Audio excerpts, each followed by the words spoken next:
యవ్వనస్తులు మేము మాట్లాడుకున్నాం. బయట ఖచ్చితంగా స్టిక్ చేస్తాం.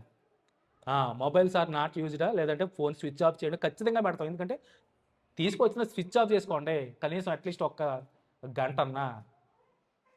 అది మీ పక్కన మీ జేబులో ఉంటే వాక్యం అపవాదిగాడు ఎన్నవడం దయించి ఎగ్జామినేషన్ హాల్లో కూడా ఫోన్లు తీసుకురానవరు.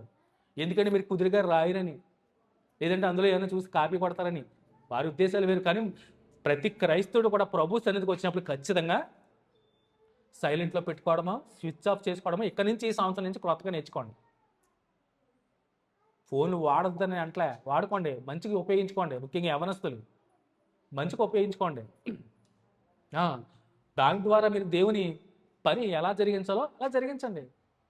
ఎన్ని వందల ఫోన్లు ఉన్నాయి, ఒకళ్ళు ఒక వాక్యం కూడా పెట్టరు. స్టేటస్ చూస్తూ ఉంటాను నేను, ఒక్కళ్ళు పెట్టరు స్టేటస్. దేవుని ఒక వాక్యం చూస్తాను నేను, ఒక్కళ్ళు పెట్టరు. ఏదో అడపదడప కొద్దిమందే నిజంగా.